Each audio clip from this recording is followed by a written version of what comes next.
Maaga pa lamang ay gising na si Leo. Suot ang malinis at plantsadong uniforme. Hinagod ng kamay ang buhok. Tinignan ang sarili sa salamin. At pagkatapos ay ngumiti. Kailangan niyang maging presentable. Siya kasi ang representative ng klase sa quiz bee ngayong araw. Habang abala sa paghahanda, sumilip sa pinto si Jomar, ang kanyang kuya. Leo, gusto mo ba akong sumama sa'yo mamaya? May naong tanong ni Jomar, habang nakahawak sa gilid ng pinto. Ang kanyang mga matay hindi nakatingin sa kapatid. Wala itong direksyon, sapagkat ito ay bulag. Napakunot ang noo ni Leo. Hindi na po kuya, may mga kaklase naman akong kasama, saka hindi na po kailangan. Ngumiti si Jomar, kahit naman niyang malamig ang tono ng kapatid. Sige, basta mag-ingat ka na lang ha. Pagkaalis ni Leo, lumingon siya sa salamin. Ayokong makita nila si kuya, lalo na yung mga classmate kong sosyal. Baka pagtawanan lang nila ako. Bulong niya sa sarili. Sa eskwelahan, punong-puno ng papuri si Leo mula sa mga guro at kaklase. Magaling siyang magsalita, mabilis umintindi, at palaging may baong tamang sagot. Pero higit sa lahat, ang aura niya ay malinis at maayos, parang laging handang sumabak sa mundo. Ang galing mo talaga, Leo. Parang wala kang problema sa buhay, sabi ng kaklaseng si Arvin. Ngumiti lamang si Leo. Ganun talaga kapag inspired, sagot niya. Ngunit sa likod ng ngiti, ay tinatago niya ang isang bagay, ang pagkakaroon ng isang kapatid na bulag. Simpleng manamit at tila walang saysay sa paningin ng marami. Habang pauwi na siya, natanaw niya mula sa malayo si Kuya Jomar na nakatayo sa tapat ng eskwelahan. Hawak ang kanyang baston. Sa gilid ay may ilang mga estudyanteng nakatingin at nagtatawanan. Leo, alam ko ikaw na yan. Masayang bati ni Jomar. Itinaas pa ang kamay upang kumuway. Agad na lumiko si Leo sa kabilang kanto. Kunwari hindi niya nakita. Sa isip niya, nakakahiya. Bakit kasi nandito pa siya? Bakit niya pa ako susunduin? Sana naghintay na lang siya sa bahay. Pag-uwi sa bahay, abot-abot ang paumanhin ni Jomar. Pasensya ka na, Leo ah. Nais ko lang sanang salubungin ka. Gusto ko kasing maramdaman mo na proud ako sa'yo. Pero si Leo ay dumiretso lamang sa kanyang kwarto. Walang imik-imik. Napayuko si Jomar. Dahan-dahang hinaplos ang lumang larawan nila ni Leo noong bata pa. Sa larawang iyon, buhat-buhat niya ang batang si Leo sa gitna ng baha. Parehong basang-basa pero may ngiti sa mga labi. Sa gabing iyon, habang si Leo ay masaya sa mga papuri ng kanyang guro sa chat group, si Kuya Jomar naman niya ay tahimik na nakaupo lamang sa salas. Walang ilaw, walang TV, at wala ni isang salita. Ngunit sa kanyang mga mata na wala nang nakikita, naroon pa rin ang liwanag ng pagmamahal sa kapatid na hindi niya pinagsisisihan kailanman. Kinabukasan, tahimik ang umaga sa kanilang bahay. Sa kusina, maingat na hinahawakan ni Kuya Jomar ang kawali habang nagluluto ng itlog. Sa isa niyang inaamoy ang mga sangkap at tinatansya ang init ng kalan. Gamit lamang ang kanyang palad. Sanay na siya. Araw-araw niya itong ginagawa simula nang mawala ang kanilang mga magulang at siya na ang tumayong tagapag-alaga kay Leo. Lumabas ng kwarto si Leo, mukhang nagmamadali. Kuya, hindi na ako kakain ha. Maliliit na kasi ako eh. Mabilis na sabi, habang isinusuksok ang notebook sa kanyang bag. Pero Leo, ginawan kita ng baon mo. Nandun sa mesa. May prutas na rin. Alok ni Kuya Jomar niya. Hawak ang platitong may pinirasong saging. Hindi kumibo si Leo. Kinuha lang ang baon. Hindi man lamang tumingin sa kanya. Habang palabas siya ng pintuan, narinig niya ang marahang tinig ng kanyang kuya. Mag-ingat ka, bunso ha. Ngunit hindi na siya lumingon pa. Pagkaalis ni Leo, muling naupo si Jomar sa sulok ng sala. Doon siya madalas na tumambay. Wala siyang libangan kung hindi ang makinig sa radyo at maganchilyo paminsan-minsan. Ngunit ang paborito niyang gawin ay ang pakinggan ng mga yapak ni Leo tuwing umaga at gabi. Palatandaan na ligtas ang kapatid niya. Sa eskwelahan, abala si Leo sa bagong project ng kanilang klase. Paggawa ng isang video documentary patungkol sa inspirasyon sa buhay. Habang nag-uusap ang grupo, may isa sa mga kaklase ang nagsabi, "Leo, sama mo kaya ang parents mo? Ang galing mo kasi. For sure, inspired ka ng family mo." Biglang natahimik si Leo. Pinilit niyang ngumiti. "Ay, pasensya na. Wala na kasi akong magulang eh. Pero may kuya ako. Kaso, hindi siya yung tipo ng gusto kong isama sa video." Nagkatawanan ng ilan. "Baka strict yan ha?" Tanong ng isa. "Hindi. Bulag kasi ang kuya ko." Sagot ni Leo. Sabay sabing parang biro. "Baka pag pinasama ko, madapa pa sa camera." Nagtawanan ng grupo. Pero sa loob-loob ni Leo, may kaunting kirot sa kanya. Hindi niya lamang ito pinapansin. Kinagabihan habang kumakain sila ni Jomar sa hapagkainan, tahimik lamang silang dalawa. Tanging kaluskos ng kutsara at plato ang maririnig. "Leo, bunso," mahinang sabi ni Jomar. "Bukas Sabado na. Gusto mo bang lumabas tayo? Huwag kang mag-alala, treat kita ng ice cream sa plaza." Napatingin si Leo, ngunit agad na umiwas ng tingin. "Sorry kuya, marami pa kasi akong gagawin sa group project namin. Baka hindi na muna." "Ah, ganun ba? Sige, naiintindihan ko." Sagot ni Jomar. Pilit nang umiti, kahit pa parang hindi okay ang pakiramdam niya. Pagkatapos kumain, si Jomar na ang laglikpit ng lahat. Dama niya ang lamig sa bawat sagot ng kanyang kapatid. Hindi man niya ito nakikita, pero ramdam na ramdam niya ang distansya sa pagitan nilang dalawa ay unti-unti nang lumalawak. Habang si Leo ay nakahiga sa kama, ini-scroll ang mga likes sa bagong post niya. Si Jomar naman ay hinaplos ang lumang litrato nila na nakasabit sa dingding. Sa ilalim ng larawan ay merong nakaukit. "Ako ang iyong mata, ikaw ang aking mundo." Kinabukasan, "Leo, congratulations! Ikaw ang napiling mag-represent ng buong school sa regional quiz competition." Masayang balita ng kanilang advisor habang iniabot ang liham ng imbitasyon. Napangiti si Leo. Isa na naman itong hakbang patungo sa kanyang mga pangarap. "Isang titulo na naman, isang medalya, dagdag prestiyo." Bulong niya sa sarili. Kinagabihan, masaya niyang ibinalita ito kay Kuya Jomar niya habang sila'y naghahapunan. "Wow, ang galing talaga ng bunso kong kapatid," ani Jomar. Punong-puno ng tuwa ang tinig. "Gusto mo ba samahan kita sa araw ng kompetisyon? Hindi ko man makita pero gusto ko sanang marinig kung papaano kang sumagot." Biglang natahimik si Leo. Ilang sigud daw bago siya sumagot. "Kuya, may school service naman siguro. Saka baka mahirapan ka dun. Maraming tao dun. Baka madapa ka pa." Ngumiti si Jomar, kahit alam niyang may bahid ng pagtanggi sa boses ng kapatid. "Sige, naiintindihan ko." Dumating ang araw ng kompetisyon. Sa harap ng entablado, punong-puno ng taong nagsisigawan, masigabong palakpakan.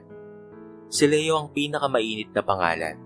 Siyang batang napakatalino, mahusay magsalita at biyasa sa bawat tanong. Sa gitna ng programa, may ilang estudyanteng biglang lumapit sa kanya. "Uy Leo, ikaw ba to?" Tanong ng isa habang hawak ang cellphone. Ipinapakita ang lumang larawang kumakalat online. Litrato yun ng batang si Leo na buhat-buhat ng isang lalaking bulag habang binabaha ang kanilang paligid. "Parang ikaw talaga to, oh. Di ba kuya mo to?" Napailing si Leo. Kita sa mukha ang gulat. Sa halip na magpaliwanag, pinilit niya na lamang na tumawa. "Ah, hindi ah. Parang kamukha ko lang yan. Baka ibang tao yan." "Sigurado ka?"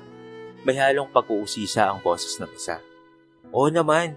Kung ako yan, bakit ko naman hahayaan na buhatin ako ng ganyang tao?" Sagot ni Leo na may halong pag-aalipusta.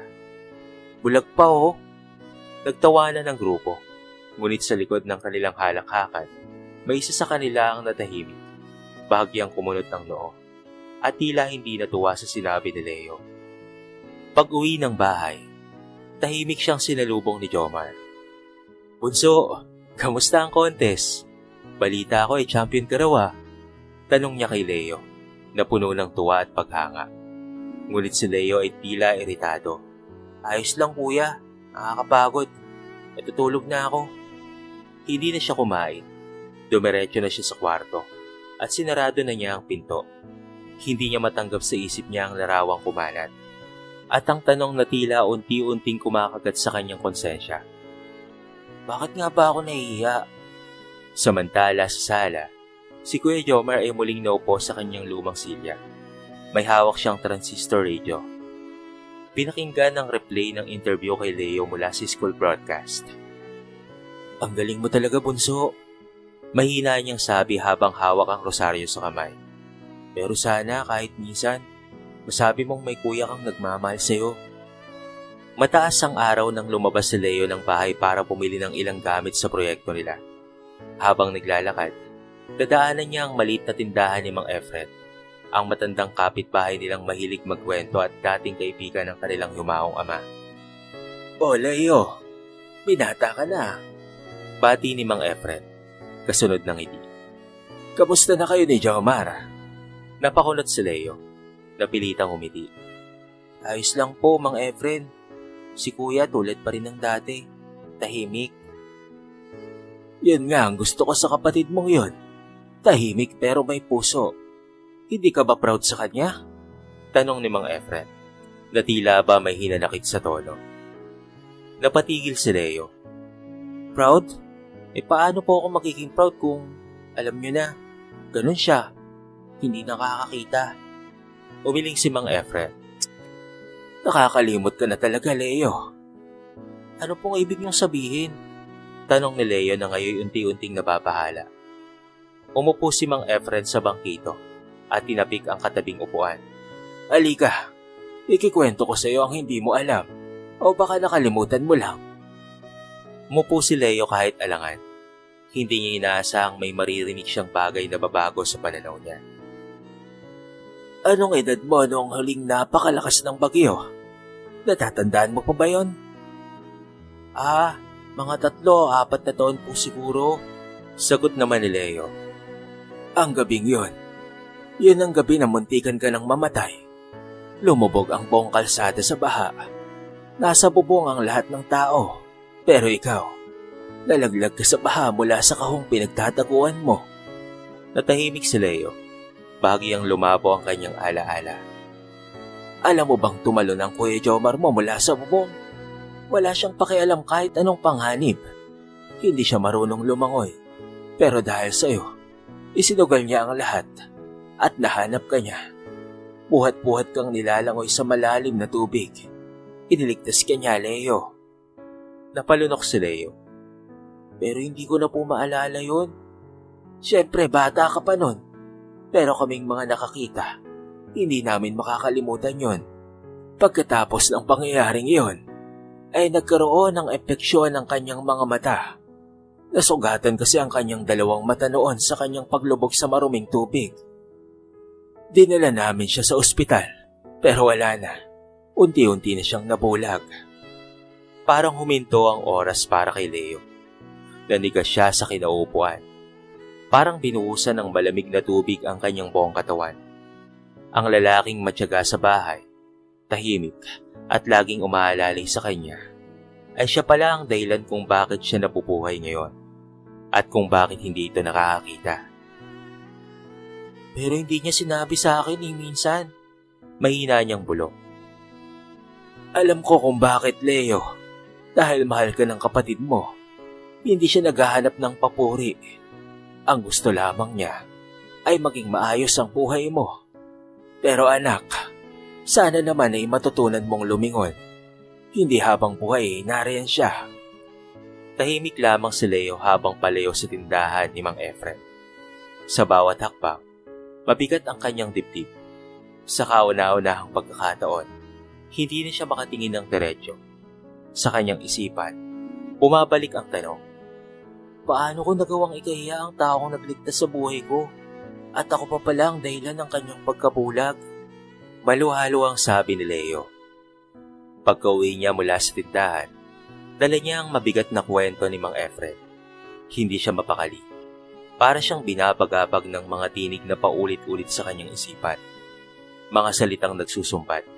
Mga alaala ng pagmamalupit at pag-iwas niya kay Kuya Jomar. Pagbukas niya ng pinto, bumungad sa kanya ang tanawin ng matabang ulam sa mesa. Maayos na inihandang plato at si Jomar naabala sa pag-uugas ng kamay. "Bunso, sakto ang dating mo. Niluto ko na yung paborito mong ginisang munggo. May pritong isda pa. Sigurado akong gutom ka na. Kaya kain ka na." Hindi kaagad nakasagot si Leo. Pinagmasdan niya ang kanyang kapatid. Walang kaalam-alam sa katotohanang nagugulo ang mundo ng kanyang bunsong kapatid. Oo kuya, gutom na nga po ako. Mahinang sagot ni Leo habang dahan-dahang umupo. Tahimik lamang ang hapunan. Si Jomar ay patuloy sa pagsali ng pagkain. Samantalang si Leo naman ay naglalaro sa isipan kung papaano niyang uumpisahan ang kanyang gustong sabihin.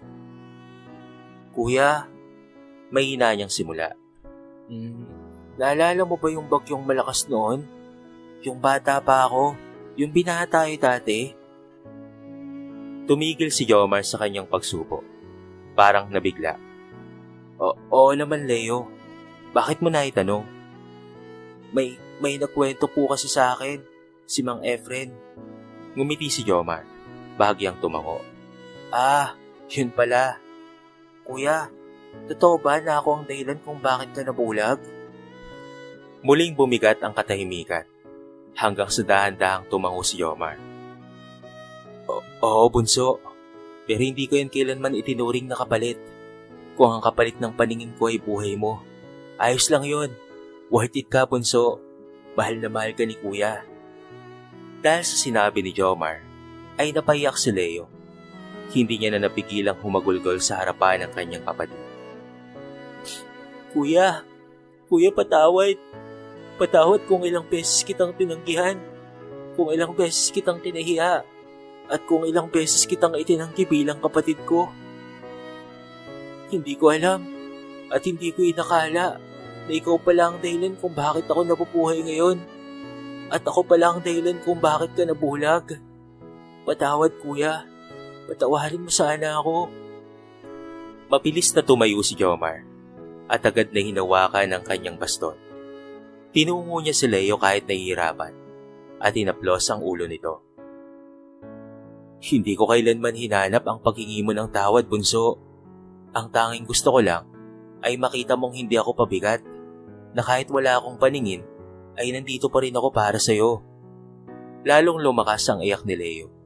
Sa unang pagkakataon, niyakap niya ng mahigpit ang kanyang kuya, hindi bilang isang responsibilidad, hindi bilang isang hiya, kung hindi bilang bayani para sa kanya. Lumipas ang ilang minuto na magkayakap lamang sila sa gitna ng hapagkainan, kasabay ng pag-iyak ni Leo. Habang sa labas naman, ay unti-unti ring bumubuhos ang ulan. Tila ba sinasalamin ang paglilinis ng damdamin ni Leo. Sa gabing iyon, bago matulog, tumabi si Leo sa kanyang kuya. Hinawakan niya ang kamay nito. Kuya, simula ngayon, ako naman ang magiging mga mata mo. Magaan ang pakiramdam ni Leo sa paggising kinabukasan. Matagal na panahong hindi siya nakaramdam ng ganitong kapayapaan sa kanyang puso. Pagmulat ng mata, una niyang hinanap si Kuya Jomar niya. Wala ito sa kama. Pero naroon ang amoy ng tinimplang kape at mainit na tinapay mula sa kusina. Bumaba si Leo at pumungad ang pamilyar na tanawin. Si Jomar na nakatayo sa tabi ng kalan. Maingat na inahalo ang mainit na lugaw. Ngunit ngayon, salip na inis o hiya, ngiti ang pumalot sa mukha ni Leo. Kuya, ako na dyan. Upo ka na muna. Sabay kuha ng sandok at tinulungan si Jomar. Napangiti ang kanyang kuya. Aba, anong milagro to? Napanaginipan mo ba akong naging superhero? Napatawa si Leo. Hindi kuya, napanaginipan kong nakita ko ang tunay kong bayani. Sa eskwelahan, Ramdam ng mga kaklase ni Leo ang malaking pagbabago sa kanya. Mas bukas na siya sa usapan, mas magiliw at hindi na mainitin ang ulo. Sa kanilang group project, nagulat ang lahat sa pinalitan niyang script. Guys, binago ko na yung topic ng documentary natin. Hindi na patungkol si generic na idol. Ang ipapakilala ko sa inyo ay ang kuya kong bulag. Nagulat ang ilan. Sigurado ka, Leo? Tumango siya. Oo, dati ko siyang ikinahiya. Pero ngayon, gusto ko kayong humanga sa kanya. Gaya ng paghanga ko sa kuya ko ngayon. Kinabukasan, dinala ni Leo ang grupo sa kanilang bahay upang makilala si Kuya Jomar niya. Maayos na nakaayos ang bahay. Si Jomar, bagamat nagtataka sa dami ng bisita, ay malugod na nakipagkwentuhan. Kuya, sila po yung mga kaklase ko. Gagawa po kami ng video patungkol sa'yo. Kung papaano mo ako pinalaki at sinakripisyo ang lahat para sa akin. Bahagyang napatigil si Jomar. Ako? Ano naman ang mapapala nila sa kwento ko? Ngumiti si Leo. Marami po, kuya. Kasi sa dami ng taong naghahangad ng tagumpay, konti lang ang nakakakita kung sino ang tunay na dahilan ng tagumpay nila. At para sa akin, ikaw yan sa buhay ko, kuya. Habang kinukuha na ng video si Jomar, hindi maiwasang mapaluha ang mga kaklase ni Leo. Lalo na nang ikwento ni Leo kung papaano siya iniligtas ng kanyang kuya sa baha. Kung papaano nitong kinaya ang dilim, kapalit ng liwanag ng kanyang kinabukasan. Hindi ko na kailangan ng medalya para masabing matagumpay na ako. Ani Leo sa harap ng kamera. Sapat na ang kuya ko. Siya ang aking karangalan. Siya ang nagligtas sa akin. At dahil sa akin, nabulag siya. Pero nagkaroon naman ng liwanag ang aking landas. Pagsapit ng gabi, habang pinapanood nila ang rush edit ng video, tahimik lamang si Jomar sa isang sulok. Umahaplos sa dibdib. Tahimik na umiiyak. Kuya, sabi ni Leo habang hinahawakan ang kamay nito. Salamat, kuya. Hindi mo kailangang magpasalamat, bunso. Sagot naman ni Jomar. Pero salamat din. Dahil sa wakas, nakita mo ako kahit hindi na kita makitang muli. Nagkaiyakan ng dalawa at isang linggo ang lumipas. Sa araw ng tribute day sa paaralan, isang selebrasyon para sa mga magulang at tagapagtaguyod ng kabataan. Si Leo ang isa sa mga piling estudyanteng napiling magbahagi ng personal na kwento sa entablado. Nakahanda ang lahat, mikropono, projector, at upo ang reserbado para sa mga bisita. Kasama ang mga magulang ng mga estudyante na manonood mula sa iba't ibang sektor ng pamayanan. Sa likod ng entablado ay kabado si Leo habang inaayos ang kanyang presentation. Nilingon niya ang kanyang Kuya Jomar na tahimik na nakaupo sa isang tabi. May hawak na baston at suot ang maayos na polo. Kuya, okay ka lang ba dyan? Tanong ni Leo. Ngumiti si Jomar. Kahit hindi ko nakikita ang paligid, ramdam ko ang kabang nararamdaman mo. Napatawa si Leo. Sana marinig mong maayos ang lahat. Sapat na sa akin na maramdaman kong ipinagmamalaki mo ko, bunso. Tumango si Leo at tumayo para lumakad papuntang entablado. Pag-akit niya sa stage, tumahimik ang buong bulwagan. Kasunod dito ang pagbukas ng projector. Tumambad ang larawan ni Jomar na buwat si Leo sa gitna ng baha. Magandang araw po sa inyong lahat. Panimula niya. Ako po si Leo. At ngayon po, hindi ako magsasalita bilang top student o bilang kinatawan ng paaralan. Ngayon, ako'y magsasalita bilang isang kapatid, isang taong minsang nabulag sa katotohanan. Ipinakita niya ang mga larawang kuha sa kanilang simpleng bahay, mga videong ginawa nila sa documentary project, at ang mga kwento ni Jomar. Mula sa mga sakripisyo nito hanggang sa mga panahong kinailangan niyang magsakripisyo sa katahimikan. Matagal kong ikinahiya ang kuya ko dahil bulag siya, dahil iba siya sa mga karaniwang ama o kuya ng mga kaibigan ko. Pero isang kwento ang nagbago ng lahat. Isang kwento ang nakapagpabago sa aking isipan. Kinuwento niya ang pagsagip ni Jomar sa kanya noong bata pa lamang siya. Ang pagkabulag, ang katahimikan ng sakripisyo, at ang pagiging ama't ina sa kabila ng kawalan. Ngayon ko lang siya tunay na nakita. Parang ako pala ang tunay na bulag. Sa kabila ng kanyang dilim, siya pala ang nagbigay sa akin ng liwanag. Hindi mapigilan ng ilan sa mga nanonood ang mapaluha. Isa-isang tumayo ang mga kaklase ni Leo para bigyan siya ng masigapong palakpakan. Ngayong araw, Dagdag pa ni Leo, gusto kong ipakilala sa inyo ang dahilan kung bakit ako narito.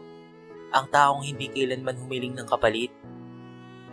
Kung hindi tahimik na minahal ako, walang iba kung hindi ang aking Kuya Jomar. Tumayo si Jomar mula sa kanyang kinaupuan. Dahan-dahang tinungo ni Leo ang kilid ng entablado para sulubungin siya. Hawak ang kamay ng kanyang kuya, sabay silang tumayo sa gitna ng stage. Ang buong gymnasium ay nagsitayuan at pumalakpak. Walang engranding liwanag. Walang medalya. Pero sa harap ng madla, sa araw na iyon ay ipinagmamalaki ni Leo ang pinakamahalagang bahagi ng kanyang buhay. At sa gitna ng mga palakpakan, bumulong si Leo sa kanyang kapatid. Ngayon kuya, ako naman ang magiging ilaw mo. Lumipas ang ilang mga buwan matapos ang tribute day. Ang videong ginawa ni Leo at ng kanyang grupo patungkol kay Jomar ay kumalat sa social media. Hindi inaasahan na maraming tao ang humanga sa kwento ng magkapatid. Mga taong napukaw ang damdamin. Mga pusong nahikayat muling pahalagahan ng pamilya. Dumagsa ang mga mensahe sa kanilang bahay. Mga NGO na nag-aalok ng libreng check-up at operasyon para sa mga may kapansanan. Isang kilalang ophthalmologista ang nagpadala ng sulat. May posibilidad daw na maibalik ang paningin ni Jomar sa pamamagitan ng maselang operasyon sa Maynila. Isang araw, habang nag-aalmusal, ay iniabot ni Leo ang liyam kay Jomar. Kuya, basahin mo po ito. Pakinggan mo po. Biro niya sabay ngiti. Habang binabasa niya ang sulat, nakita ni Leo ang pagkabigla sa mukha ni Jomar. Hindi ako makapaniwala. May pag-asa pa pala. Mahina nitong tanong. Oo kuya, hindi ito sigurado pero may chance pa. At kung pumayag ka, sasamahan kita at ako nang magiging mata mo sa paglalakbay natin. Hindi kaagad nakasagot si Jomar. Nangingilit ang luha nito habang iniisip ang posibilidad. Ngunit higit sa lahat, ramdam niya ang panibagong pananaw ng kapatid. Buo, mahabagi, at tapat. Dumating ang araw ng biyahe. Habang nasa loob ng bus, tahimik na nakatanong si Leo sa bintana. Si Jomar naman ay nakahawak lamang sa kanyang braso. Tiwalang-tiwala sa bawat hakbang. Natatakot ka ba kuya? Tanong ni Leo. Hindi na, sagot ni Jomar. Hindi na ako takot sa dilim. Lalo na, ikaw na ang kasama ko sa pagharap sa liwanag. Makalipas ang ilang linggo, isinagawa ang operasyon. Habang naghihintay sa labas ng operating room, nananalangin si Leo, hindi para sa milagro, kung hindi para sa kapanatagan ni Jomar, kahit anuman ang resulta. Matapos ang ilang oras, lumabas ang doktor. Ang operasyon ay matagumpay. Kailangan pa ng ilang linggo ng gamutan na therapy, pero malaki ang posibilidad na unti-unting bumalik ang kanyang paningin. Hindi napigilan ni Leo ang papaluha. Tumakbo siya papasok sa silid ni Jomar at maigpit itong niyakap. Kuya, may liwanag na naghihintay sa'yo. Leo, mainang sagot ni Jomar. Ikaw ang liwanag na hindi kailanman nawala sa buhay ko, bunso. Ilang buwan ang lumipas. Sa isang hapon habang nasa harap ng kanilang bahay, nakaupo si Jomar sa upuang kahoy, nakatanaw sa paglubog ng araw. Leo, sabi niya, ganito pala ang itsura ng langit kapag papalubog na. Napakaganda. Tumabi si Leo sa kanya. Marami ka pang makikita kuya, pero kahit kailan, kahit madilim man o maliwanag ang paligid, ikaw ang nagsisilbing liwanag sa buhay ko. At sa araw na yon, sa ilalim ng paglubog ng araw, magkayakap ang dalawang magkapatid. Bona, at wala nang hiyaan. Wala na ang mga katanungan. Wala na ang dilim. Makaraan ng isang taon, Malaki na ang ipinagbago ng buhay ni Leo at Jomar. Si Leo ngayon nasa kolehiyo na sa kursong edukasyon. Nais niyang maging guro, hindi lang para magturo ng akademikong kaalaman, kung hindi upang ikwento sa susunod na henerasyon ang mga aral na kanyang natutunan mula sa isang tahimik pero simpleng bayani. Walang iba kung hindi si Jomar. Samantala, si Jomar naman bagamat hindi na naibalik ng lubos ang kanyang paningin, ay nakakakita na ng mga hugis, anino at pati na rin liwanag. Hindi na siya umaasa sa dilim. Ngunit hindi rin siya takot sa pagbabalik nito. Natutunan niyang ang tunay na liwanag ay hindi mula sa mata, kung hindi sa ugnayang hindi nasusukat ng karaniwang pananaw. Isang hapon, habang magkasama silang naglalakad pauwi mula sa simbahan, napansin ni Leo ang isang batang lalaki na tinutokso ng mga kaibigan dahil sa kanyang kapatid na may kapansanan. Lumapit si Leo, ngumiti at marahang nagsalita. Alam mo ba, minsan ang mga iniisip nating kainahan, sila pa ang nagiging pinakamatibay nating haligi. Bago mo'y kahiya ang taong nagmamahal sa'yo, tanongin mo muna kung ano ang naging sakripisyo nito at kung ano ang ginawa nila para marating mo ang kilalalikin mo ngayon. Tumahimik ang paligid. Marahang humawak si Jomar sa balikat ng kapatid at ito ay pumulong. Hindi mo na ako kailangan bilang gabay, Leo. Ngayon, ikaw na ang gumagabay sa iba. Magkatabi silang tumuloy pa uwi. Ang dalawang nilalang na parehong dumanas ng sugat at dilim, pero piniling yakapin ng liwanag. At sa bawat hakbang nila, kasabay ng mahinawan at liwanag ng araw sa daan, ay ang paalala sa lahat ng nakasaksi sa kanilang kwento. Ang pag-ibig ng isang kapatid, kapag pinanday ng sakripisyo, ay hindi kailanman mawawala sa diliman. Ito'y nagiging gabay ng buhay ng bawat isa.